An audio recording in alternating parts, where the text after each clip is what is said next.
संविधान की कलम 15 के तहत स्त्री पुरुष के बीच किसी भी मामले में भेदभाव नहीं बरता जा सकेगा। अमेरिका और ब्रिटेन में स्त्रियों को मताधिकार पहले विश्व युद्ध के बाद जाकर मिला। जापान में भी 1946 के करीब, फ्रांस में 1945 और स्वतंत्रता की सबसे अधिक गुहार लगाने वाले स्विट्ज़रलैंड में तो 1971 में जाकर मिला। जबकि भारत में तो आज़ादी मिलने के प्रथम पल से ही स्त्री को समानाधिकार प्राप्त है। आज़ादी का आंदोलन व गांधी जी का नेतृत्व, इन दो शक्तियों ने भारत की स्त्रियों को राजनीतिक रूप में समान दर्जा दिया है। राष्ट्र के सर्वोच्च स्थान से अप्रैल 1976 को लोकसभा में बोलते हुए इंदिरा जी ने कहा था, यहाँ मैं प्रधानमंत्री की हैसियत से नहीं बल्कि संसार के सबसे बड़े अल्पसंख्यकों के प्रतिनिधि की हैसियत से बोल रही हूँ। किसी भी वर्ग में स्त्रियाँ सबसे अधिक शोषित है। स्त्रियों के संपूर्ण विकास में कई तरह की बाधाएं आती हैं। इसकी सबसे बड़ी वजह है मानसिक गतिरोध, पुरुषों का मानसिक रवैया जो समाज ने उसके मन में बैठा दिया है। वह बाधक बनाता है स्त्रियों को, चाहे वे किसी भी तबके की हो। उन्हें ज़रूरत है अपने अधिकारों के प्रति जागृत होने की।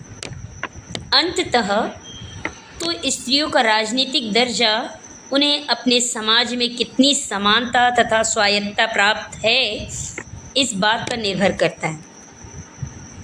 भारत की लगभग आधी आबादी महिला मतदाताओं की है।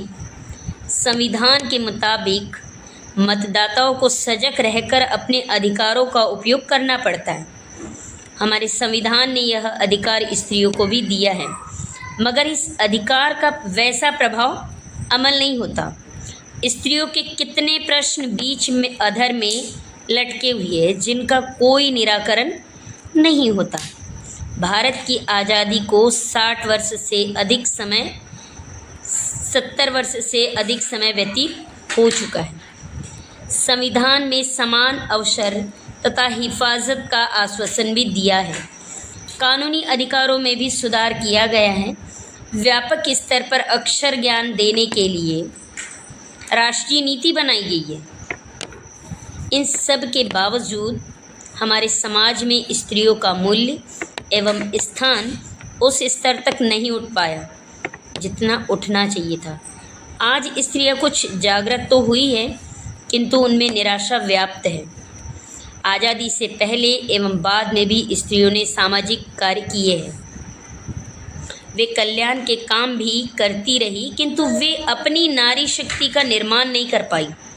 संगठित नारी शक्ति या राजनीतिक शक्ति हो तो स्त्रियों के काम भी हो सकते हैं। फिर भीख मांगने की ज़रूरत नहीं पड़ती।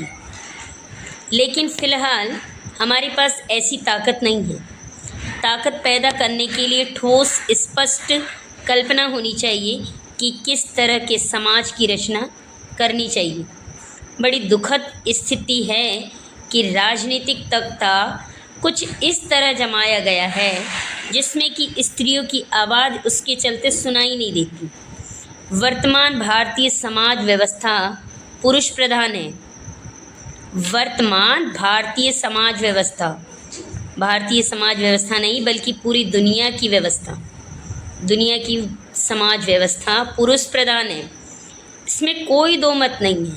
सभी धर्मों के पारिवारिक कायदों ने भी स्त्रियों के न्याय एवं समानता का अधिकार नकार दिया है। समानता के आदर्श की बात जोर शोर से करने वाले लोग राजनीतिक दल, लोकसभा, विधानसभा, स्थानीय समाज स्वराज संस्थाओं का या ग्राम पंचायतों में स्त्रियों को लेते ही नहीं। एक अत्यंत शोचनीय बात है। राष्ट्रीय योजनाओं के निर्माण में तथा उससे संबंधित कार्यक्रमों को कार्यान्वित करने में जब स्त्री को भी साझेदार बनाया जाएगा तो सही अर्थों में लोकशाही स्थापित हो सकेगी। वैसे तो आज लगता है कि स्त्री पुरुष में बराबरी स्थापित हो गई है, परंतु यह छलावा मात्र है। पुरुष प्रधान समाज में औरत का स्थान गुलाम जैसा है। वैवाहिक जीवन में पुरुष ही फैसला करता है और औरत उस पर अमल करती है। यह सब समाप्त होना चाहिए। आज भी नारियों का जीवन यह प्रकट करता है कि अधिकांशतः वैधानिक अधिकार संविधान के पन्नों में धरे के धरे रह गए हैं। भारतीय कानून में अनेक ऐसे उदाहरण हैं जो स्त्री को उन मौलिक अधिकारों से वंचित रखते हैं जहाँ पर उनका अधिकार होना चाहिए था। स्त्रियाँ भी चाहे तो अपने लेकिन परंतु सफलता के लिए स्वाभिमान को जगाने की आवश्यकता है। यदि स्वाभिमान व आत्म स्वतंत्रता जागृत नहीं होगी तो नारी समानता की कल्पना हमेशा सपना बनकर रह जाएगी। पंडित नेहरू ने कुछ प्रसंगों में कहा कि विधानसभाएं, नगर पालिकाएं, जिला परिषद, संसद आदि के प्रतिनिधियों में औरतों की संख्या 50% होनी चाहिए, बल्कि कुछ हुआ नहीं। लेकिन बर्नार्ड शॉ का कथन है कि महत्वपूर्ण जगहों पर एक पुरुष एक स्त्री की नियुक्ति हो, उन दोनों द्वारा दिए गए निर्णय उचित व दूरगामी होंगे।